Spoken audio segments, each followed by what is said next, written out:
Solvation தொலைக்காட்சி நேயர்களுக்கு வணக்கம். நேயர்களே, உங்கள் அனைவருக்கும் இந்த இனிய கிறிஸ்மஸ் நல்வாழ்த்துக்களை தெரிவித்துக் கொள்கிறோம். கிறிஸ்மஸ் என்றால் எல்லாருக்கும் ஒரு மகிழ்ச்சியான ஒரு நாள் இல்லையா? வேதம் சொல்லுகிறது, காலம் நிறைவேறின போது ஆண்டவராகிய இயேசு கிறிஸ்துவை தேவன் அனுப்பினார் என்று சொல்லுகிறது. அப்போ அந்த காலம் நிறைவேறின போது அப்படின்றத நம்ம யோசித்து பார்த்தோம்னா, அது என்ன காலம் நிறைவேறின போது அப்படின்னு பார்த்தோம்னா, ரோமானியர்கள் ஒரு குடை கீழே எல்லா ராஜ்யங்களையும் அவங்க ஆண்டு கொண்டு இருந்தார்கள். அப்போ பார்த்திங்கன்னா போக்குவரத்துக்கு நல்ல அருமையான சாலைகளை எல்லாம் அவங்க நல்ல ஒரு டிரான்ஸ்போர்ட் நெட்வொர்க் அமைச்சிட்டாங்க அவங்க. ஏனென்றால் கர்த்தராகிய இயேசு கிறிஸ்து இந்த உலகத்துக்கு வந்த பிறகு சுவிசேஷமானது எடுத்து செல்லணும், அதுக்கு முதலே ஆயத்தமாக அந்த சாலை பணிகள் நடைபெற்று விட்டன என்று சொல்லலாம். நம்ம இரண்டாவதாக இப்போ எப்படி நம்ம ஆங்கில மொழி ஒரு காமன் லாங்குவேஜாக இருக்குதோ, அது மாதிரி கிரீக் லாங்குவேஜ், கிரேக்க மொழி உலகெங்கும் பரவலாக பேசப்பட்டது. அதனால் நமக்கு என்ன நன்மை அப்படின்னு கேட்டிங்கன்னா, செப்துவஜின்ட் என்று ஹீப்ரு பைபிளை கிரேக்க மொழியில் மொழிபெயர்த்திருந்தாங்க. அதனால் புரஜாதியார்களுக்கும் மற்ற இனத்தவர்கள் யார் யார் படிக்கணும்னு நினைக்கிறாங்களோ எல்லாருக்குமே அந்த கிரேக்க மொழியில் வேதமானது, பழைய ஏற்பாட்டு ஆகமமானது அவைலபிளாக இருந்தது அவங்களுக்கெல்லாம். மூன்றாவதாக, யூதர்கள் எப்படியாக அடிமைத்தனத்திலேயே உழன்று கொண்டிருந்தார்கள் இல்லையா? எல்லாருடைய மனசுலையுமே அவங்களுக்கு ஒரு தாகம், ஒரு ஏக்கம், எப்படா மேசியா வருவார், எப்படா மேசியா வருவார்ன்ட்டு பல யூதர்கள் அவங்களாம் ஏங்க ஆரம்பித்தார்கள். எனவே காலம் நிறைவேறின போது, காலம் கூடி வரின போது ஆண்டவராகிய தேவன் கர்த்தராகிய இயேசு மனு அவதாரம் எடுத்து அவர் பிறந்தார் நம்ம பார்க்குறோம். ஆனால் இன்றைக்கி நம்ம நிகழ்ச்சியில் என்ன பார்க்க போகிறோம் அப்படின்னு சொன்னால், ஆண்டவராகிய இயேசு கிறிஸ்து வந்தாரா, மனுஷனாக அவர் பிறந்தாரா, இல்லை இயேசு கிறிஸ்து என்ற ஒரு நபர் தான் இருந்தாரா சரித்திரத்தில், அப்படின்னா பலவிதமான கேள்விகள், ஒரு குதர்க்கமான ஒரு விவாதங்கள் உலகெங்கிலும் எப்போ பார்த்தாலுமே எழுப்பப்பட்டு கொண்டு போய் நம்ம பார்க்கலாம். எனவே என்னென்ன வேத ஆதாரங்கள் இருக்குது, வேத ஆதாரங்களை தாண்டி எக்ஸ்ட்ரா பிப்ளிக்கல் எவிடன்ஸ் நம்ம சொல்லுவோம் இல்லையா, அப்படிப்பட்ட ஆதாரங்கள்லாம் என்ன இருக்கிறது இயேசு கிறிஸ்துவானவர் இந்த உலகத்தில் இருந்ததுக்கு, பிறந்ததுக்கு, எல்லாத்துக்கும் அப்படின்னு சொல்லிட்டு நம்ம இன்றைக்கி பார்க்க போகிறோம். நம்மோடு பேசுவதற்காக திரு வெங்கடேசன் வந்திருக்கு, அவரை சந்திப்போம். கிறிஸ்துமஸ் வாழ்த்துக்கள் உங்களுக்கு. நிச்சயமா என்னுடைய வாழ்த்துக்களும் கிறிஸ்து பிறப்பின் நற்செய்தியினுடைய அந்த வாழ்த்துக்களை சால்வேஷன் டிவி பார்வையாளர்களுக்கும் நேயர்களுக்கும் அனைவருக்கும் தெரிவித்துக் கொள்கிறோம். சிஸ்டர் சொல்லுங்க, அருமையான ஒரு நாள். நிச்சயமாக இந்த கிறிஸ்து பிறப்பினுடைய இந்த நற்செய்தியை உலகமெங்கிலும் சொல்லக்கூடிய ஒரு வாய்ப்பை கொடுக்கக்கூடிய இந்த நாளில் இந்த நிகழ்வில் இருப்பதில் நான் மிகுந்த மகிழ்ச்சி அடைகிறேன். ஏன்னா இயேசு கிறிஸ்துவானவர் இந்த நம்ம எத்தனையோ வருஷமாக 2000 வருடங்களை நமக்கு மேலாக நம்ம கொண்டாடிட்டு இருக்காங்க. ஆனாலும் கூட பலர் குதர்க்கமாக அப்படின்னு ஒருத்தர் இருந்தாரா அப்படிலாம் சொல்லுவாங்க இல்லையா? இப்போ ஜோசஃபஸ் என்ற அந்த ஹிஸ்டாரியன், வரலாற்று அறிஞர் ஜோசஃபஸ் ஃப்ளேவியன் சொல்லிட்டு டெஸ்டிமோனி ஆஃப் ஃப்ளேவியம் சொல்லிட்டு ஒரு புத்தகம் எழுதியிருந்திருக்காரு. அந்த புத்தகத்தில் இந்த மாதிரி வரலாற்று குறிப்புகள் இயேசு கிறிஸ்துவை பற்றி இருக்குது. ஆனால் என்ன பண்ணிட்டாங்கன்னா, அதை இவர் ஒரு கிறிஸ்தவர்களுக்கு சாதகமாக எழுதியிருக்காருன்ட்டு அதை ஒரு பொருட்டாகவே நிறைய பேர் எண்ணலை. அதற்கப்புறம் அவர் ஆன்டிக்விட்டிஸ் ஆஃப் ஜூயிஷ் பீப்புள், அதாவது யூதர்களுடைய அந்த பழைய வரலாற்றை பற்றி அவர் எழுதுகிறாரு. அதில் இதையும் உள்ளடக்கி எழுதுகிறாரு. இந்த புத்தகத்தை ஒரு அரபிய வரலாற்றறிஞர் அவர் ஒரு புத்தகத்தில், அந்த புத்தகத்தின் பேர் கிதாப் அல் உன்வான் அப்படின்ற புத்தகத்தில் அவர் ஜோசஃபஸ் எழுதிய அந்த இயேசு கிறிஸ்துவை பற்றிய வரலாறை அவர் உண்மை என்று அவர் பதிவிட்டிருக்காரு. அது மட்டுமல்லாமல் கர்த்தராகிய இயேசு கிறிஸ்து யாக்கோபுடைய சகோதரன் என்றும் அவர் சொல்லியிருக்கிறாரு. இது ஒரு நல்ல ஆதாரம் நமக்கு. இது மாதிரி வேற ஆதாரங்கள் எதுவும் நிறைய இருக்கு. அதாவது நீங்க சொன்ன ஒரு அற்புதமான விஷயம் என்னன்னா, உங்களுக்கு இந்த 17, 18ஆம் நூற்றாண்டுகளில் ஐரோப்பிய இதில் பார்த்தீங்கன்னா நிறைய மக்கள் பகுத்தறிவு சிந்தனையாளர்களாக தங்களை அறிவித்து கொண்டவர்கள் என்ன செய்கிறாங்க அப்படின்னா, வேதாகமம் அப்படிங்கிறது ஒரு புராண கதை போல தான். எப்படி புராணங்கள் உலகத்தில் நிறைய இருக்கோ அது மாதிரி ஒரு புராண கதை தான். அதில் பழமையான கதைகள் இருந்தாலும் அது வரலாற்று நிகழ்வாக இருக்க வாய்ப்பில்லை. மிக குறிப்பாக இயேசு என்ற நபர் பிறந்திருக்கவே வாய்ப்பில்லை. அப்படிங்கிறதான் இந்த 18, 17ஆவது நூற்றாண்டுகளுக்கு பிறகு ஐரோப்பாவில் ஒரு பிரபலமாக பேசப்பட்டு கொண்டிருந்த ஒரு முக்கியமான விஷயமா இருக்குது. ஏன்னா அவங்க எல்லாமே ஆராய்ந்து தான் தெரிஞ்சுக்கணும், அதுக்கு தான் ஆதாரம் இருக்கா, எதை கேட்டாலும் அதுக்கு ஒரு ப்ரூஃப் இருக்கா அப்படின்னு கேட்கக்கூடிய அளவுக்கு இருந்தாங்க. ஆனால் நம்ம ஏற்கனவே சொல்லியிருக்கோம், உலகில் இருக்கக்கூடிய மற்ற வரலாற்று நபர்களை பற்றிய குறிப்புகளை விட இயேசு கிறிஸ்துவை பற்றிய குறிப்புகள் எவ்வளவு ஆதாரபூர்வமானது அப்படின்னு நம்ம ஏற்கனவே இயேசுவினுடைய வரலாற்றை அவருடைய சீஷர்கள் எழுதியிருக்கிறார்கள்.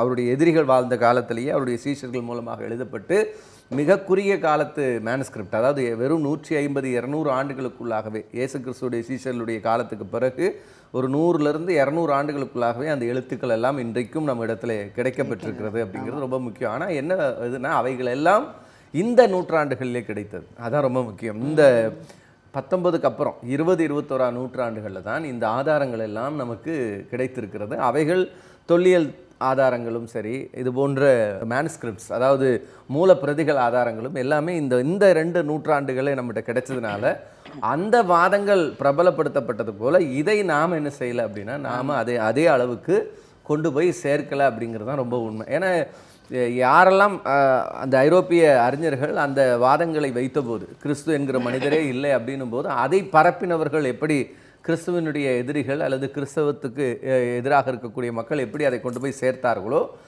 அதே அளவுக்கான ஒரு வலிமையோடு நாம் என்ன செய்யலை அப்படின்னா நம்முடைய ஆதாரங்களை இன்னும் கொண்டு போய் சேர்த்தலை அப்படிங்கிறது சர்ச்சில் கேட்குறோம். ஆனா இந்த மாதிரி வரலாற்று தரவுகளை எங்கே தர்றாங்க அவங்க பேசலை. நம்ம அதுதான் உண்மை. நாம வரலாற்று தரவுகளை எடுத்து மனிதர்களோடு கூட கொண்டு போய் சேர்த்துவதற்கு நிறைய தவறி இருக்கிறோம். ஆனால் இந்த கிறிஸ்மஸ் நமக்கு ஒரு அற்புதமான வாய்ப்பை கொடுத்திருக்கிறது. இயேசு எப்படி வரலாற்று நபர் அப்படிங்கிறத வேதாகம அடிப்படையில் மட்டுமல்லாமல் வேதாகம சரித்திரங்களுக்கு வெளியே இயேசு எப்படி ஒரு வரலாற்று நபராக இருந்தார் அப்படிங்கிறத பற்றி தான் நம்ம பேச போகிறோம். நீங்கள் ஜோசிஃபஸ் பற்றி சொன்னீங்க. ஃப்ளேவியஸ் ஜோசிஃபஸ் வந்து கிட்டத்தட்ட கிபி 37 100 வரைக்கும் வாழ்ந்த ஒரு நபர், ஒரு யூத மத அறிஞர். அவர் வந்து ஒருபோதும் கிறிஸ்தவத்துக்கு ஆதரவாக எழுதுறதுக்கு வாய்ப்புகள் கிடையாது. ஏன்னா அவர் ஒரு யூதராகவே இருந்தவர். அவர் கிறிஸ்துவை ஏற்றுக்கொண்டதாக எந்த வரலாற்று குறிப்புகளும் இல்லை. அப்படி இருக்கும்போது ஒரு யூதர், அதுவும் முதல் நூற்றாண்டிலே இயேசு கிறிஸ்துவனுடைய, அதாவது கிபி 100க்குள்ளே பார்த்தீங்கன்னா வாழ்ந்த யூதர்கள் வந்து கிறிஸ்தவத்துக்கு எவ்வளவு எதிரிகளாக இருந்தார்கள் அப்படிங்கிறது நம்ம வரலாற்று பூர்வமாக நம்ம பார்க்க முடியும். அப்படி இருக்கும்போது ஜோசபஸ் அவர்கள் எழுதிய ஒரு குறிப்பு அப்படிங்கிறது இயேசு ஒரு நபராக வாழ்ந்தவர், அவர் ஒரு கட்டுக்கதையோ புராண குறிப்போ அல்ல அப்படிங்கிறத முதல்ல அவருடைய எழுத்துக்கள் மூலமாக நம்ம முதல்ல சொல்லிக்கிட்டு வந்தோம்.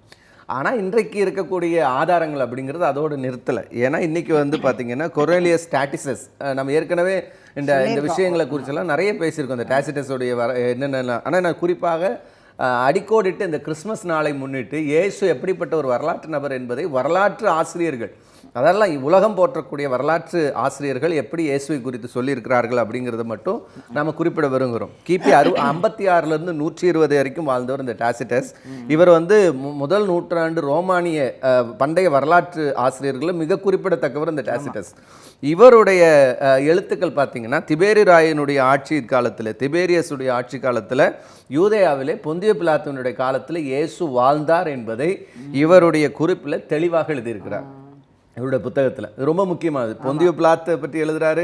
திபேரியஸ் காலத்தில், பொந்திய பிலாத்துவனுடைய காலத்தில் யூதேயாவுடைய பிலாத்துவனுடைய இதில் வந்து பார்த்தீங்கன்னா இயேசு வாழ்ந்தார் அப்படிங்கிறத குறிப்பிட்டு இந்த டாசிட்டஸ் எழுதுகிறார். இவர் ஒரு கிறிஸ்தவர் அல்ல, ஒரு ரோம வரலாற்று ஆசிரியர். ரொம்ப முக்கியமானது. அதே மாதிரி சுட்டேனியஸ் அப்படிங்கிற ஒரு மனிதர், இவர் கிபி 68 122 வரைக்கும் வாழ்ந்தவர். ரோம பேரரசின் வரலாற்று ஆசிரியராக இருக்கக்கூடிய இந்த சுட்டேனியஸ் வந்து பார்த்திங்கன்னா இயேசு கிறிஸ்துடைய சீஷர்களும் அவரோடு கூட இருந்தவர்களும், பிற்காலத்தில் யூதர்கள் பெரும்பகுதியாக இருந்த ரோமாபுரியில் கலவரங்கள் ஏற்பட்டது. அதாவது இவர்களுடைய பிரச்சாரங்கள்னால பல பிரச்சனைகள் ஏற்பட்டதுனால யூதர்களை வெளியேற்றினார் அப்படின்னு சொல்லிய குறிப்பை இவர் வந்து தன்னுடைய சுட்டேனியஸ் பதிவு பண்ணுறார். அதாவது கிபி 49க்கு பிறகு ரோமாபுரியிலிருந்து யூதர்கள் எல்லாருமே வெளியேற்றப்பட்டார்கள் அப்படிங்கிறது. இதை நம்ம சுவிசேஷத்திலும் லூக்காவுடைய புத்தகங்களை நம்ம இதை பற்றி இந்த வரலாற்று குறிப்புகளை பார்க்க முடிகிறது. அதுக்கப்புறம் பார்த்தீங்கன்னா செல்சஸ் அப்படிங்கிறவர், இவர் ஒரு தத்துவ ஞானி. இவர் வந்து கிறிஸ்துவை வெளிப்படையாக எதிர்த்தவர். இவர் எதிரி. 2ஆம் நூற்றாண்டுடைய முற்பகுதியில் வாழ்ந்தவர். அதாவது 150 200களுக்குள்ளே வாழ்ந்தவர். இவர் இயேசு கிறிஸ்தவத்தை மிகவும் வலிமையாக எதிர்த்தவர். இவர் என்ன சொல்கிறார் அப்படின்னு பார்த்தீங்கன்னா, இயேசு கிறிஸ்து எகிப்துக்கு போன போது அங்கே மந்திரங்களை கற்றுக்கொண்டார். இவருடைய எழுத்து. ஏன்னா இவர் கிறிஸ்தவத்தினுடைய எதிரி, ஒரு தத்துவ ஞானி. இவர் சொல்றார் கன்னி பிறப்பு கதை வந்து இவங்களுடைய கண்டுபிடிப்பு, இதெல்லாம் அங்கேருந்து கண்டுபிடிச்சிட்டாங்க எகிப்துல இருந்து அப்படின்னு அவர் வந்து 2ஆம் நூற்றாண்டில் ரெஃப்யூட் பண்ணியிருக்கிறார் கிறிஸ்தவத்தை. அது மட்டுமல்ல, யூதேயாவுக்கு வந்து திரும்ப வந்து தன்னை கடவுளாக அறிவித்து கொண்டார் அப்படின்னு சொல்லி இந்த செல்சியஸ் வந்து என்ன சொல்றார் அப்படின்னா, இயேசுவை பற்றியும் அவருடைய போதனைகளை பற்றியும் அவருடைய மரணம் உயிர்த்தெழுதற்கு பிறகு ஒரு 150 ஆண்டுகளுக்குள்ளாக பிறந்து வாழ்ந்த மனிதர் இதை குறித்து எதிராக எழுதுகிறார். அவர் இயேசு கிறிஸ்துக்கு எதிராக இருந்தால் கூட இயேசு கிறிஸ்து பற்றி மென்ஷன் பண்ணியிருக்கிறார் அவர். ஆமாம், அதில் ரொம்ப முக்கியமாக மந்திரங்களை கற்றுக்கொண்டார் அப்படின்னு அவர் சொல்கிறதுல இருந்தே அந்த முதல் நூற்றாண்டுடைய பிற்பகுதி, அதாவது 2ஆம் நூற்றாண்டுடைய முற்பகுதியில் அந்த காலங்களில் வாழ்ந்தவர். முதல் அந்த 100லேருந்து 200க்குள்ள அப்போவே இயேசு கிறிஸ்துவனுடைய அற்புதங்களை குறித்த ஒரு மிக பரவலான செய்திகள் பரவி இருந்தனால தான் இவர் அதை சொல்றார், மந்திரங்களை கற்றுக்கொண்டு வந்தாரு அப்படின்னு. அதே மாதிரி இயேசு கிறிஸ்துவனுடைய கன்னி பிறப்பை குறித்த ஒரு எதிரி கன்ஃபார்ம் பண்றாரு, கிறிஸ்துவனுடைய எதிரி. இது கிறிஸ்தவர்கள் மத்தியில் மிகப்பெரிய நம்பிக்கையாக அன்றைக்கு இருந்திருக்கிறது அப்படிங்கிறதையும் அவர் வந்து குறிப்பிடுறார். இது ரொம்ப முக்கியமான ஒரு தகவல். அடுத்தது வந்து பார்த்தீங்கன்னா, இயேசு தன்னை கடவுளாக அறிவித்து கொண்டார். இது ரொம்ப முக்கியமான இன்னொரு செய்தி. யூதேயாவிலிருந்து அவர் திரும்பி வந்த பிறகு யூதேயாவுக்கு திரும்பி வந்து தன்னை கடவுளாக அறிவித்துக் கொண்டார். இன்னைக்கு நிறைய பேர் வந்து இயேசு கடவுள் சொன்னாரா அப்படின்றாங்க இல்லையா? இயேசு தன்னை கடவுளாக தன்னை வெளிப்படுத்தினார் அப்படிங்கிறத அன்றைக்கு வாழ்ந்த முதல் நூற்றாண்டு கிறிஸ்தவர்கள் உணர்ந்திருந்தார்கள், அறிந்திருந்தார்கள், யூதர்களும் அறிந்திருந்தார்கள். அதனால தான் யூதர்கள் இயேசுவுக்கு எதிராக எழுப்பினார்கள். முதல் முக்கியமான விஷயம். அடுத்தது, அங்கே வாழ்ந்த இயேசுவுக்கு எதிரிகளாக இருக்கக்கூடிய ரோமானியர்களும், கிறிஸ்துவுக்கு எதிரிகளாக, கிறிஸ்துவனுடைய உபதேசத்துக்கு எதிரிகளாக இருந்த ரோமானியர்களுக்கும் அது தெரிந்திருந்தது. அதனால தான் இவர் சொல்கிறாரு, அவர் தன்னை கடவுளாக அறிவித்துக் கொண்டார் அப்படின்னு சொல்கிறார். இது ரொம்ப முக்கியமானது. இதுக்கப்புறம் நீங்கள் பார்த்தீங்கன்னா, பாபிலோனுடைய தல்மூத் அப்படின்னு சொல்லி கிபி 4ஆம் நூற்றாண்டுலேருந்து 5ஆம் நூற்றாண்டு வரைக்கும் இருக்கக்கூடிய இந்த ஒரு புத்தகம். இது என்ன செய்கிறதுனா, முந்தைய ஆவணங்களை தொகுத்து வைக்கக்கூடிய ஒரு தல்மூத். இது வந்து பார்த்தீங்கன்னா ஆரம்பகால யூத பதிவுகளை எல்லாம் வந்து இது பதிவு செய்திருக்கிறது. அதில் வந்து இங்கே பார்த்தீங்கன்னா, இயேசுடைய காலத்தில் இயேசு இருப்பை பற்றி, அவர் எங்கே இருக்கிறார் என்பதை பற்றி நீங்கள் ரகசியமாக நம்முடைய குழுவுக்கு அறிவிக்க வேண்டும் என்று யூதர்கள் அறிவித்த அந்த குறிப்பு வரைக்கும் அதிலே பதிவு செய்யப்பட்டிருக்கிறது. ரொம்ப அற்புதமான குறிப்பு. அப்போ இது வந்து பார்த்தீங்கன்னா, எல்லாம் பழைய காலத்தில், பண்டைய காலத்தில் யாரெல்லாம் நம்பகமான வரலாற்று ஆசிரியர்கள் நம்ம சொல்கிறோமோ அத்தனை வரலாற்று ஆசிரியர்களும் என்ன செய்திருக்கிறார்கள் அப்படின்னா, இயேசுவினுடைய இருப்பை குறித்தும் அவர் ஒரு வரலாற்று நபர் அப்படிங்கிறத குறித்தும் தெளிவாக பதிவு செய்திருக்கிறார்கள். அப்படிங்கிறது தான் ரொம்ப முக்கியமான. அதே மாதிரி இன்னொருத்தர் கூட கிரீஸோட ஹிஸ்டரி வரலாற்று ஆசிரியர் அவர் தாலஸ் அப்படின்னு சொல்லிட்டு, தாலஸ் அவர் வந்து கிபி 52ஆவது ஆண்டில் அவர் வந்து சாமியை வந்து குறிப்பிட்டு எழுதியிருக்காரு. அதை அக்னாலஜ் பண்ணியிருக்க வந்து ஜூலியஸ் ஆப்பிரிக்கானஸ் இன்னொருத்தர் அக்னாலஜ் பண்ணியிருக்காரு. இந்த மாதிரி அது வந்து கிரகணத்தை குறித்து ஒரு குறிப்பு. அது ஆக்சுவலாக இயேசுவனுடைய மரண நேரத்தில், அதாவது சிலுவையில் அறையப்பட்ட நேரத்தில் கிரகணம், அதாவது சூரியன் அந்தகாரப்பட்டது அப்படின்னு வேதம் வாசிக்கிறோம் இல்லைங்களா? அவர் அதுக்கான ஒரு காரணத்தை கண்டுபிடிக்கிறார். ஒரு கிரகணம் ஏற்பட்டது அப்படின்னு தாலஸ் இவர் எழுதுறார். அந்த கிரேக்க அறிஞர் வந்து எழுதுறார். அந்த குறிப்பு தான் வந்து ஜூலியஸ் ஆப்பிரிக்கானஸோடைய குறிப்பில் இருக்கிறது. அப்போ இயேசுடைய மரணத்தை குறித்தும் அவருடைய மரண நேரத்தில் ஏற்பட்ட அந்த அந்தகாரத்தை குறித்தும் அவர் எழுதுறார். அதுக்கு ஒரு காரணத்தில் எழுதுறார், அது ஒரு கிரகணம் அப்படின்னு எழுதுறார். அது ரொம்ப முக்கியமான குறிப்பு. அப்போ இயேசுவினுடைய அந்த சிலுவை மரணம் அப்படிங்கிறது, நம்ம இயேசு கிறிஸ்துவோடைய பிறப்பு, இயேசு ஒரு வரலாற்று நபரா அப்படிங்கிறதே ஒரு கேள்விக்குறையாக இருக்கும்போது, அவர் ஒரு வரலாற்று நபர் என்பதை ஒரு ஆதாரபூர்வமாக வேற நாட்டை சேர்ந்த வரலாற்று அறிஞர்களை பதிவு பண்ணியிருக்காங்க இல்லையா? நிச்சயமா. இப்போ இயேசாமி வந்து இயேசு கிறிஸ்து வந்து பெத்லகேமில் பிறந்தார் அப்படின்னு சொல்லிட்டு நம்ம வேதம் சொல்லுகிறது. அது நிறைய, அதை வந்து ஒரு அன்டிஸ்பியூட்டட் ஃபேக்ட்னு கூட சொல்லலாமா அப்படின்னு வரலாற்று அறிஞர்களே சொல்கிறாங்க. ஏன்னா பெத்லகேமில் பிறந்தார்ன்றது நிறைய பேர் அக்னாலஜ் பண்ணியிருக்காங்க. அது குறிப்பாக நீங்கள் பார்த்தீங்கன்னா, ஆரிஜின் அப்படின்னு சொல்லிட்டு அவர் one of the Christian fathers, அவர் என்ன சொல்லியிருக்காரு அப்படின்னா, அந்த பெத்லகேமில் உள்ள ஒரு குகையில் தான் வந்து இயேசு பிறந்தார். அதை பார்க்குறதுக்கு வந்து இந்த மேகி வந்தாங்கல்ல, அந்த சாஸ்திரி வந்ததையும் குறிப்பிட்டு விட்டு, இந்த இடத்த வந்து கிறிஸ்தவ நம்பிக்கை இல்லாத மற்ற பிறர் கூட வந்து பார்த்துட்டு போனாங்க அப்படின்னு சொல்லிட்டு அவர் எழுதியிருக்கிறாரு, அந்த origin one of the fathers. அப்புறம் யூசுபியஸ் அப்படின்ற அந்த வரலாற்று அறிஞர், அவரும் இதே மாதிரி வந்து எப்படியாக வந்து ஹெலினா, அந்த கான்ஸ்டன்டைனோட அவங்க அம்மா ஒரு சர்ச்சை எழுப்பினாங்க அந்த நேட்டிவிட்டி இடத்துல, அந்த பெத்லகேமில். அந்த 350 காலகட்டம். ஆமாம், அந்த காலகட்டத்தில் வந்து நீங்கள் பார்த்தீங்கன்னா, அந்த ஹேட்ரியானியம் சக்கரவர்த்தி, ரோம சக்கரவர்த்தி என்ன பண்ணியிருக்கான், வேணும்னே கிறிஸ்தவர்களை எதிர்ப்பதற்காக, அவங்களுடைய உணர்வுகளை புண்படுத்துவதற்காக ஒரு மரத்தை நட்டான். அவன் வந்து அந்த இடத்துல வந்து அவங்களுடைய தம்முஸ் தேவதைக்கு அனுப்பியிருக்காங்க. இப்போ இதை வந்து என்ன ஒரு வரலாற்று ஆசிரியர் வந்து 1934ஆவது ஆண்டு வில்லியம் போர்வே அப்படின்றவர் எக்ஸ்கவேஷன் பண்ணியிருக்காங்க, அகழ்வாராய்ச்சி பண்ணியிருக்காரு. அப்புறம் 1948 வந்து ஃப்ரான்சிஸ்கன் குழு பண்ணியிருக்காங்க. அவங்க பண்ணப்போ என்னென்னா, அந்த இப்போ இருக்கிற ஆலயத்திற்கு கீழே அந்த இடங்களில் பார்க்குறப்ப தோன்றப்ப கான்ஸ்டன்டைன் கால அந்த ஆர்கிடெக்சர் உள்ள ஒரு அந்த ஸ்ட்ரக்சர் இருந்திருக்கு. ஒரு மொசைக் ஃப்ளோர்லாம் பார்த்துருக்காங்க. அப்போ பர்த் பிளேஸ்ன்றதை கண்டுபிடிச்சி தானே அவங்க பண்ணியிருக்காங்க. அவங்க கான்ஸ்டன்டைன் அந்த பேரரசருடைய குடும்பத்தில் இருந்து வந்து, அப்போ அது வந்து உண்மையான இடம்தான்றதுக்கு இந்த பெத்லகேமில் தான் பிறந்தான்றதுக்கு சாட்சிகளாக இருந்துச்சு. இன்னொரு விஷயம் கூட, இயேசு பிறப்பு நேரத்தில் உலகெங்கிலும் குடிமதிப்பு எழுதப்பட்டது. குறிப்பாக ரோமாபுரியினுடைய இதில் வந்து குடிமதிப்பு எழுதப்பட்டது அப்படிங்கிறது இதுகாலம் வரைக்கும் பார்த்தீங்கன்னா நிறைய பேர் வந்து மறுத்தாங்க. இப்படியெல்லாம் நடக்குமா, அதுக்கெல்லாம் ஏதாவது ஆதாரம் இருக்கா, இப்படி பல கேள்விகள் வந்தது. உதாரணத்துக்கு லூக்கா சுவிசேஷத்தில் 2:1 கிட்டத்தட்ட பார்த்தீங்கன்னா 1, 2, 3 ஒரு பல குறிப்புகள் இருக்குது. அந்த நாட்களில் உலகமெங்கிலும் குடிமதிப்பு எழுதப்பட வேண்டும் என்று அகஸ்துராயினால் கட்டளையிடப்பட்டது. அகஸ்டஸ் சீசருடைய காலத்தில் கட்டளை பிறப்பிடப்பட்டது. அந்த காலத்தில் சிரேனே நாட்டில் சிரேனியு என்பவன் தேசாதிபதியாக இருந்தபோது இந்த முதலாம் குடிமதிப்பு உண்டாயிற்று. அந்த குடிமதிப்பின்படி குடிமதிப்பு எழுத்தப்படும்படிக்கு எல்லோரும் தங்கள் தங்கள் ஊருக்கு போனார்கள். இந்த 3 குறிப்புகளும் பார்த்தீங்கன்னா வரலாற்றில் ஒரு 100-150 வருடங்களுக்கு முன்பாக இருக்கிற ஒரு விஷயங்கள் வந்து நடைபெற்றதுக்கான எந்த குறிப்புகளுமே கிடைக்கல அப்படின்னு சொல்லப்பட்ட காலம் இருக்கிறது. ஆனால் அற்புதமான ஒரு விஷயம் என்னென்னா, இந்த நூற்றாண்டுகளில் இந்த 3 வசனங்களில் என்னெல்லாம் சொல்லப்பட்டிருக்கிறோ அது அப்படியே உண்மை அப்படிங்கிறதுக்கான எல்லா ஆதாரங்களும் இன்றைக்கு கிடைக்கப்பட்டிருக்கிறது அப்படிங்கிறது தான் ரொம்ப முக்கியமான ஒரு செய்தி. ஏன் அப்படின்னு கேட்டிங்கன்னா, இவர் அகஸ்டஸுடைய காலத்தில் ஏறக்குறைய 3 சென்செக்ஸ் நடந்திருக்கு அப்படின்னு இப்போ கண்டுபிடிச்சிருக்கிறாங்க. ஏன்னா அதுக்கான ஒரு அறிவிப்பு பலகையே அகஸ்டஸ் காலத்தில் இருந்திருக்கிறது. 3 சென்சஸ் நடந்திருக்கிறது. அதில் ஒரு சென்சஸ் உடைய காலம் தான் இந்த சிரேனி ஊரில் வந்து இதில் வந்து சிரேனியு என்கிற ஒரு தேசாதிபதியாக இருந்த காலத்தில், சிரியாவில் இருந்திருக்கிற காலத்தில் இந்த இது நடந்திருக்கு. அவருடைய ஒரு ஆதாரமும் நமக்கு கிடைத்திருக்கிறது. இந்த சிரேனியுடைய ஆதாரமும் இன்றைக்கு நமக்கு கிடைத்திருக்கிறது. அவர் தன்னுடைய அதிகாரியின் இடத்துல இந்த சென்சஸுக்கு கட்டளையிட்டிருக்கிறார். அப்போ ஏறக்குறைய கிறிஸ்துவுக்கு முன் 4லிருந்து 8ஆம் நூற்றாண்டுகளுக்குள்ளே, அதாவது கிறிஸ்துவ பிறந்த அந்த காலம் 3ஆம் ஆண்டு இல்லை 4ஆம் ஆண்டுன்னு சொல்கிறோம். 3ஆம் நூற்றாண்டில் 3ஆம் ஆண்டு இல்லை 4ஆம் ஆண்டுன்னு சொல்கிறோம். ஏன்னா ஒரு 3-4 ஆண்டுகள் வந்து சின்ன டிஃப்ரெண்ட் இருக்குது அப்படிங்கிறது நாம் சொல்லக்கூடிய ஒரு இது. அந்த காலகட்டத்தில் தான் வந்து பார்த்திங்கன்னா இந்த அகஸ்டஸ் சீசரும் இந்த சிரேனே ஆளுநராகவும் இருந்திருக்கிறாங்க அப்படிங்கிறதுக்கான ஆதாரம் கிடைத்திருக்கிறது. இப்போ ரொம்ப முக்கியம் என்னென்னா, அங்கே 3 விஷயம் இருக்குது. ஒன்று, ரோமர்களுடைய எண்ணிக்கை அங்கே குறிப்பிடப்பட்டிருக்கிறது. இத்தனை ரோமர்கள் இருந்தார்கள் அப்படிங்கிற எண்ணிக்கை குறிப்பிடப்பட்டிருக்கு. அப்போ எல்லாரும் ஒன்று கேள்வி கேட்பாங்க, ரோமர்களை மட்டும்தானே எடுத்திருப்பாங்க அப்படின்னா, அங்கே என்ன எழுதப்பட்டிருக்குன்னா, ரோமர்களுடைய ஆளுகைக்குட்பட்ட அனைவரும் அந்த சென்சஸ் ஆட் பண்ணணும் அப்படின்னு சொல்லியிருக்கிறாங்க. அது மட்டும் இல்லாமல் இன்னொரு குறிப்பு என்ன இருக்குன்னா, தங்களுடன் இருப்பவர்களையும் அவர்கள் குறிப்பிட வேண்டும். தங்கள் ஊர்களுக்கு வந்து குறிப்பிடணும்.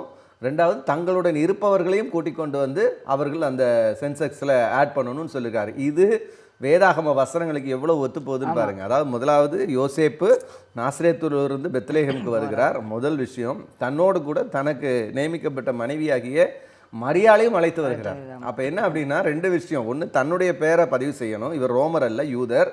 ஆனால் ரோமாபுரியுடைய ஆட்சிக்கு கீழே இருக்கிறார். 1. 2வது, தன்னுடைய பெயரை பதிவு செய்வதற்கு பெத்லெஹேமுக்கு வருகிறார். தன்னுடைய மூதாதையர்களுடைய அந்த இடத்துக்கு வராரு. அது ஒரு குறிப்பு. 2வது பார்த்தீங்கன்னா, மரியாளையும் அழைத்து கொண்டு வருகிறார் அப்படிங்கிற குறிப்பிலிருந்து அந்த கல்வெட்டுகளில் இருக்கக்கூடிய விஷயம் என்னன்னா, தங்களுடன் இருப்பவர்களையும் அவர்கள் பதிவு செய்ய வேண்டும் அப்படின்னு அந்த குறிப்புகள் இருக்கு. ஆமாம், நீங்கள் சொன்னதுக்கு இன்னொரு எவிடன்ஸும் சொல்கிறேன். ஒரு பேப்பரஸ் இது கண்டுபிடிச்சிருக்காங்க. அதாவது கிபி 104வது ஆண்டில். அது வந்து என்னென்னா, ஒரு சென்சஸ் ஃபார்ம், அந்த ஃபார்மெட் எப்படி இருக்குன்ற மாதிரிலாம் அதை ப்ரிஸ்கிரைப் பண்ணியிருக்கு. அதில் போட்டிருக்கு, நம்ம பைபிளில் போட்டிருக்கிறது மாதிரியே அவங்கவுங்க தங்களுடைய நாடு எந்த நாட்டில் இருந்தாலும் அவங்க வந்து இங்கே வந்து பதிவு பண்ணணும்னு சொல்லிட்டு போட்டிருக்கு. அப்போ வந்து எவ்வளவு அக்யூரேட்டாக இருக்குது பாருங்கள் அந்த. அப்போது பைபிள், அதாவது இயேசு பிறப்பு அப்படிங்கிறது ஒரு வரலாற்று பூர்வமானது. அதில் துல்லியமாக வேதாகமும் அதை பதிவு செய்திருக்கிறது அப்படிங்கிறது நாம் ஏதோ நம்பிக்கை அடிப்படையில் சொல்கிறதல்ல, ஆதாரங்கள் அடிப்படையில் இன்றைக்கு இயேசுனுடைய பிறப்பு அப்படிங்கிறதும் இயேசு ஒரு வரலாற்று பூர்வமான நபர் அப்படிங்கிறதையும் வந்து இன்னைக்கு தொல்லியல் துறைகளும் இந்த மாதிரி இருக்கக்கூடிய கண்டுபிடிப்புகளும் ரொம்ப ஆத்தென்டிக்காக ஆதரிக்கிறது அப்படிங்கிறது ரொம்ப முக்கியமானது. அதே மாதிரி இந்த ஏசாமி 8வது நாளில் போய் அந்த புறா குஞ்சு கொடுப்பாங்க பார்த்தீங்களா, அது லேவியராகமம் 12வது 6வது இல்லை அதான் அந்த ஆண்டவர் சொல்லியிருக்காரு. அப்போ வந்து ஆட்டுக்குட்டியை கொண்டு வர அவளுக்கு சக்தி இல்லாதிருந்தால் 2 காட்டுப்புறாக்களையாவது 2 புறா குஞ்சுகளாவது ஒன்றை சர்வாங்க தகன பலியாக மற்றொன்றை பாவ நிவாரண பலியாக கொண்டு வர கடவுள்னு சொல்லியிருக்கு. அதுக்கு ஒரு ஆதாரம் எப்படின்னா, இவங்க கொண்டு வந்தாங்கன்றதுக்கு சொல்ல இப்படிப்பட்ட ஒரு வழக்கம் அந்த காலத்தில் இருந்ததுன்றது எப்படி கண்டுபிடிச்சிருக்காங்கன்னா, ஒரு கல் பாத்திரம் மாதிரி ஒன்று கிடச்சிருக்குது. அதில் வந்து ஹீப்ரூ லெட்டர்ஸில் சாக்ரிஃபைஸ் கொர்பான் அப்படின்னு சொல்கிற அதை ஹீப்ரூ லெட்டர்ஸில் எழுதி அதை 2 படம் போட்டிருக்காங்க. அது 2 புறாவோ அந்த டவுஸ்ன்னு சொல்லுவோம்ல, அது மாதிரி ஒரு 2 பறவைகளை போட்டிருக்காங்க. அப்போ அந்த அதுலேருந்து பார்த்தா அது பலி செலுத்துறதுக்கு அந்த அடையாளமாக அந்த இது இருக்குது அப்படிங்கிறது நம்மளால் புரிந்து கொள்ள முடியுது. அதே மாதிரி ஐரேனியஸ், அதாவது 2ஆம் நூற்றாண்டில் வாழ்ந்த ஒரு சபை பிதா, இவர் வந்து தன்னுடைய எழுத்துக்களில் இயேசு கிறிஸ்துடைய கன்னிப்பிறப்பை பற்றியும் அதனுடைய இதை பற்றியும் அவர் அதிகமாக எழுதுறார். இப்போ இதிலிருந்து நமக்கு அவருடைய அந்த பேப்பரஸ்லேருந்து நமக்கு கிடைச்சது என்னென்னா, அந்த முதல் நூற்றாண்டுடைய 2ஆம் நூற்றாண்டுடைய அந்த முதல் பகுதி, அதாவது 150, 170, 200களில் பரவலாக கிறிஸ்தவர்கள் இயேசு கிறிஸ்துவனுடைய அந்த கன்னி பிறப்பை குறித்தும் அவருடைய அற்புதமான பிறப்பின் மூலமாக கிடைக்கக்கூடிய விடுதலையை பற்றியும் நமக்கு அவங்க தெளிவுபடுத்தியிருக்கிறாங்க. இயேசுவனுடைய பிறப்பு என்பது ஒரு நற்செய்தி அப்படிங்கிறத அவர்கள் பல இடங்களில் அவர்கள் அதை பரப்பியிருக்கிறார்கள் அப்படிங்கிறத நம்ம பார்க்க முடிகிறது. அதே மாதிரி நிறைய சபை பிதாக்கள், தெர்த்துலியன், ஐரேனியஸு, ஜஸ்டின் மார்ட்டியன், அதே மாதிரி இக்னேஷியஸு, அரிஸ்டைட்ஸு, இந்த மாதிரி நிறைய ஆரம்பகால சபை பிதாக்கள் எல்லாமே வந்து பார்த்திங்கன்னா முதல் 3 நூற்றாண்டுகளில் இந்த உபதேசங்கள் எல்லாம் அவர்கள் எழுதி வைத்த அந்த பேப்பரஸ் வந்து இன்னைக்கு நமக்கு கிடைத்திருக்கிறது. அவர்கள் இயேசு கிறிஸ்துனுடைய அந்த பிறப்பையும் அவருடைய ஊழியத்தையும் அவர் மூலமாக பெற்றுக்கொண்ட அந்த ஆசீர்வாதங்களையும் குறித்த பதிவுகளை அவர்கள் பதிவு செய்து வைத்திருக்கிறார்கள் அப்படிங்கிறது ரொம்ப முக்கியமான செய்தியாக இருக்குது. அதே மாதிரி பெத்லகேம் நட்சத்திரத்தை பற்றி எல்லாமே சொல்லுவாங்க. அப்படி எப்படி திடீர்னு ஒரு நட்சத்திரம் வர முடியும் அப்படின்னு சொல்லிட்டு அதுக்கு ஒரு நல்ல ஒரு பதில் சொல்லியிருக்காரு ஆரிஜின் கிறிஸ்டியன் ஃபாதர் வந்து 200வது ஆண்டில் வாழ்ந்தவர் அலெக்சாண்ட்ரியாவில். அவர் என்ன சொல்லியிருக்காருன்னா, என்னை பொறுத்த வரைக்கும் இது ஒரு ஸ்பெஷல், ஒரு சிறப்பான ஒரு தனித்துவமான ஒரு ஸ்டாராக இருக்கும். இல்லை ஒருவேளை வந்து அந்த ஹெவன்லி ஃபயர்னு சொல்லுவாங்களே, அந்த ரெண்டு ஏதாவது ஒரு பர்ஸ்ட் அந்த நோவான்னு சொல்லுவாங்க, அந்த இது அந்த மாதிரி வந்துட்டு போயிருக்கும் நான் நினைக்கிறேன்னு சொல்லியிருக்காரு. இது சரித்திரத்தில் வந்து பார்த்திங்கன்னா இந்த மாதிரி ஒரு வானியல் நிகழ்வுகளுக்கு எப்பப்போ நடந்ததுன்னு சொல்லிட்டு எகிப்து தேசம், அப்புறம் சீனா தேசம், பாபிலோன், இங்கெல்லாம் சில தரவுகள்லாம் இருக்குது. இந்த மாதிரி திடீர்னு வந்துட்டு போகுது அப்படின்னு சொல்லிட்டு அதில் ஒரு எப்படின்னா கிறிஸ்து பிறப்பதற்கு முன் 44வது ஆண்டில் சீசர் கொலை பண்ணப்பட்ட சமயத்தில் இந்த மாதிரி ஒரு பெரிய பிரில்லியன்ட், ரொம்ப பிரகாசமான ஒரு நட்சத்திரம், ஒரு காமெட் வால் நட்சத்திரம் வந்திருக்குது. அதுக்கப்புறம் ஒரு 17 ஆண்டுகள் கழித்து இதே மாதிரி ஒரு நாள் முழுதும் ஒரு நாள் முழுதுனா ஒரு நைட், ஹோல் நைட் மட்டும் ஒரு நட்சத்திரம் வந்து தான் அது வந்து அந்த மத்திய தரைக்கடல் பகுதியில் மட்டும்தான் பார்க்க முடிஞ்சுதான். அது ஒரு தரப்பு இது இருக்குது. அந்த மாதிரி அதே மாதிரி ஒரு சைனாவில் உள்ள வென்ஹியன் துங் காவ் என்சைக்ளோபீடியான்னு ஒன்று இருக்குது. அதை எழுதினவர் வந்து மாத்துவான்லின்னு வந்து அவர் வந்து ஒரு நட்சத்திரம் இந்த மாதிரி போய் எங்கெல்லாம் போச்சுலாம் எழுதியிருக்கிறாரு. 63 நாட்கள் மட்டும் அது இருந்திருக்கு அந்த இது வந்து. அப்போ இது மாதிரி நிறையா இன்சிடென்ட்ஸ் நடந்திருக்குது. இது வேணால் ஒருவேளை அந்த பெத்லகேம் நட்சத்திரத்தை வந்து யாராவது ரெக்கார்ட் பண்ணியிருக்காங்க, ரெக்கார்ட் பண்ணலையான்னு தெரியல. ஆனால் அப்படிப்பட்ட ஒரு நிகழ்வுன்றது நடக்காதுன்னு இல்லை, நடந்திருக்குது. குறிப்பாக இன்னொரு விஷயம் என்ன அப்படின்னா, ஏரோது, இந்த ஏரோதுவை நாம் இயேசு கிறிஸ்து காலத்தில் பிறந்த ஏரோது ஒருத்தர் இருக்கிறாரு. இயேசுனுடைய சிலுவை மரணத்தின் டைமில் இன்னொரு ஏரோது இருக்கிறார். இந்த இயேசுனுடைய பிறப்பின் நேரத்தில் இருந்த ஏரோது வந்து மகா ஏரோது அப்படின்னு சொல்லுவோம், ஏரோது கிரேட் அப்படி. ஏன் அவரை வந்து ஏரோது கிரேட்னு சொல்லணும்னா, இந்த 2ஆம் தேவாலயம், அதாவது சாலமோனால் கட்டப்பட்ட 1ஆம் தேவாலயம் ஒன்று, அதுக்கப்புறம் வந்து அது நெகேமியா காலத்தில் சர்பாபெல் தலைமையில் கட்டப்பட்ட இன்னொரு 2வது தேவாலயம் இருக்குது. இந்த 2வது தேவாலயமும் வந்து பழுதடைந்து இடிக்கப்பட்ட காலத்தில் அதை வந்து புனர் நிர்ணயம் செய்வதில் மிக முக்கியமான நபர் யார் அப்படின்னு கேட்டிங்கன்னா இந்த கிரேட் ஏரோது தான். அதாவது 2வது ஏரோது, இந்த மகா ஏரோது தான். இந்த மகா ஏரோதுடைய காலத்தில் தான் வந்து இயேசு கிறிஸ்து பிறக்கிறார் அப்படிங்கிறத பார்க்குறோம். இவருடைய அரண்மனைக்கு தான் வந்து சாஸ்திரிகள் போனாங்க. நீங்கள் சொன்ன அந்த நட்சத்திரம் சம்பவங்கள்லாம் நடைபெற்றது. அப்போ இதெல்லாமே ஒரு காலத்தில் என்ன சொன்னாங்கன்னா, இதெல்லாம் ஒரு கதை, ஏரோதுன்ற ஒருத்தர் அப்போ இருக்கவே இல்லை, அப்போ அரசராக இருக்கிறதுக்கு வாய்ப்பே இல்லை அப்படின்னு சொல்லப்பட்ட காலம் இருந்தது. ஆனால் இன்றைக்கு வரலாறுகள் என்ன அற்புதமான ஒரு விஷயத்தை கண்டுபிடித்திருக்கிறது அப்படின்னு பார்த்தீங்கன்னா, இந்த ஏரோது வந்து எவ்வளவு மார்க் ஆண்டனியுடைய நண்பராக இருந்திருக்கிறார் அப்படிங்கிறது மட்டும் இல்லை, கிளியோபட்ரா எல்லாம் பார்க்குறோம், அவருடைய காலத்தில் இருந்திருக்கு, சமகாலத்தவர் அவர். அது மட்டும் இல்லை, இந்த கிரேட் ஏரோது வந்து ஒரு மிக அருமையான கட்டிட வல்லுனர். அதனால தான் அந்த ஆலயத்தை அதுதான் ரொம்ப அற்புதமாக கட்டியிருக்காரு. கிட்டத்தட்ட எத்தனையோ ஆண்டுகள் ஆயிருக்கு அந்த கட்டடத்தை திரும்ப புனர்நிர்ணயம் செய்வதற்கு, பல ஆண்டுகள் ஆயிருக்கு. அவர் வந்து ரொம்ப அற்புதமாக அந்த ஆலயத்தை புனர்நிர்ணயம் செஞ்சிருக்கிறார். அதுக்கு பிறகு பார்த்தீங்கன்னா அவர் வெறும் அந்த ஆலயத்தோடு நிறுத்தலை, அவர் வந்து யூதேயா, அதாவது எருசலேமுக்குள்ளே, அதாவது இஸ்ரவேல் தேசத்துக்குள்ளே ஒரு 10 கட்டிடங்களையும், புற இன மக்கள், அதாவது மற்ற ரோமாபுரியினுடைய மற்ற இடங்களையும் அவர் 10 கட்டிடங்களையும், ஏறக்குறைய 20 கட்டிடங்களுக்கு மேலே அவருடைய கட்டிடக்கலையினுடைய அந்த இது வந்து தெரியுதான். ரொம்ப அற்புதமான ஒரு மனிதர் அப்படிங்கிறாங்க. ஏரோது மட்டும் இந்த அரசனாக அந்த கொலைகளெல்லாம் செய்யாமல் இருந்திருந்தால் இன்னைக்கு ஒரு கட்டிடக்கலை வல்லுநராக அவர் வந்து பதிவு செய்யப்பட்டிருப்பார் அப்படின்னு வரலாற்று ஆசிரியர் சொல்கிறாங்க. அவ்வளவு அற்புதமான ஒரு கட்டிடக்கலை மனிதராக இந்த மகா ஏரோது இருந்திருக்கிறார் அப்படிங்கிறது இன்றைக்கு வரலாற்று பூர்வமாக தொழில் ஆய்வாளர்கள் வந்து நிரூபிச்சிருக்காங்க. அவர் கட்டிடங்களை எல்லாம் வந்து இன்னைக்கு கண்டுபிடிச்சிருக்கிறாங்க அப்படிங்கிறது ரொம்ப முக்கியமானது. அவ்வளவு நேர்த்தியாக அந்த கட்டிடங்களை வடிவமைத்திருக்கிறார் இந்த ஏரோது அப்படிங்கிறவர். இவருக்கு பின்னாடி தான் இவருடைய பிள்ளைகள் வந்து ஆட்சிக்கு வராங்க. அதுதான் நம்ம பார்க்குறோம். இயேசுவினுடைய சிலுவை மரண நேரத்தில் இருக்கிற ஏரோது அவருடைய மகனாக இருக்கிறார் அப்படிங்கிறத நம்ம பார்க்குறப்ப இந்த கிரேட் ஏரோது, மகா ஏரோது அப்படிங்கிறவர் ஒரு மிக முக்கியமான வரலாற்று நபர். அதாவது இயேசுவை வரலாற்று நபர் இல்லைங்கிறதுக்காக இவங்க ஏரோதுவே வரலாற்று நபர் இல்லைன்ட்டாங்க. அந்த மாதிரி அதே மாதிரி பிலாத்துவே வரலாற்று நபர் இல்லைன்னு சொன்னாங்க. நிறைய பேர் என்ன நினைக்கிறேன்னா பைபிளில் இருக்கிறது மட்டும்தான் நம்ம சொல்லிட்டு இருக்கோம், பைபிளுக்கு பின்னாடி ஒரு எக்ஸ்ட்ரா பிப்ளிக் எவிடன்ஸ் இருக்குன்றத அவங்க நினைக்கவே இல்லை. அதாவது ஆனால் இருக்குது. ஆமாம், இன்னைக்கு அதெல்லாம் கிடைச்சிருக்கு. அதான் ரொம்ப முக்கியம். ஈவன் பிலாத்துவினுடைய அந்த பெயர் பறிக்கப்பட்ட பலகை இருக்கு. அதை நம்ம அடுத்து நம்ம இதுல பேச போறோம். அப்ப அவ்வளவு அற்புதமாக பிலாத்துவினுடைய காலத்துல தான் இயேசு சிலுவையில் அறையப்பட்டார், பொந்தியுடைய பிலாத்துடைய காலத்தில் அப்படிங்கிறது எவ்வளவு பெரிய வரலாற்று பதிவு. இது வேதாகமும் பதிவு செய்கிறது, வரலாற்று ஆசிரியர்கள் பதிவு செய்திருக்கிறார்கள். அது மட்டும் இல்லாமல் சரித்திரத்தில் தொல்லியல் பூர்வமாக அவைகள் நிரூபிக்கப்பட்டிருக்கிறது. இது மாதிரி ஒரு வரலாற்று நபரை நம்ம பார்க்க முடியுமா? யோசிச்சு பாருங்க. 2000 ஆண்டுகளுக்கு முன்பாக இப்படி எழுதப்பட்ட ஒரு செய்தியை இவ்வளவு துல்லியமாக நாம் கண்டுபிடித்து அவைகளை இன்னைக்கு நம்ம வந்து மக்களுக்கு கொண்டு வந்து சேர்த்திருக்கிறோம். அதை வந்து இன்னும் நிறைய கொண்டு போய் சேர்த்தப்பட வேண்டும் அப்படிங்கிறது ரொம்ப முக்கியமானது. ஏன்னா இவைகள் எப்படி பொய்கள் பரப்பப்பட்டதோ, எப்படி பொய்கள் எல்லாம் வந்து இன்னைக்கு இயேசுங்கிற ஒரு கற்பனை நபர் அல்லது அவர் வந்து ஒரு புராண கதைன்னு எப்படி பரப்பப்பட்டதோ அதை காட்டிலும் பல மடங்கு இயேசு ஒரு வரலாற்று பூர்வமானவர். அவர் இந்த பூமியில பிறந்தார், நமக்காக பிறந்தார். நற்செய்தி அப்படிங்கிறது என்ன? எல்லா மக்களுக்குமான நற்செய்தி. என்ன சொல்லுது? அந்த காலத்திலும் மரண இருளிலும் இருந்தவர்களுக்கு பெரிய வெளிச்சத்தை கொடுக்கும்படியாக உன்னதத்திலிருந்து அருணோதயம் நம்மை சந்தித்திருக்கிறது என்று சகரியா சொல்லுவார். அப்படிப்பட்ட ஒரு மிகப்பெரிய அருணோதயமாக இந்த கிறிஸ்து பிறப்பினுடைய சந்தோஷம் மக்களை சென்றடைய, எல்லா மக்களுக்குமான ஒரு நற்செய்தி, இயேசு நம்மோடு இருக்கிறார், தேவன் நம்மோடு இருக்கிறார் அப்படிங்கிற அந்த இம்மானுவேல் அப்படிங்கிற அந்த வார்த்தை இந்த கிறிஸ்மஸ் நாட்களும் எல்லாருக்கும் உண்டாகும்படி நம்ம விரும்புகிறோம். நேர்களே, கர்த்தராகிய இயேசு கிறிஸ்துவினுடைய பிறப்பின் பண்டிகை நம்ம கொண்டாடிட்டு இருக்கோம். நம்ம எல்லாருக்குமே தெரியும், இந்த டிசம்பர் 25 என்பது அது சரியான தேதியாக இல்லாட்டியும் கூட நாம் வந்து மக்களுக்கு கிறிஸ்து பிறப்பின் நற்செய்தியை அறிவிக்கிறதற்கும், கர்த்தராகிய இயேசு கிறிஸ்துவன் நமக்காகத்தான் அந்த உலகத்துக்கு பிறந்தார், நமது பாவங்களை இருந்து நம்மளை மீட்பதற்காக, நம்முடைய துயரங்களை மீட்பதற்காகத்தான் பிறந்தார் என்பதை அறிவிப்பதற்கு ஒரு நல்ல ஒரு வாய்ப்பாகத்தான் நம்ம இந்த நாளை கொண்டாடுகிறோம்.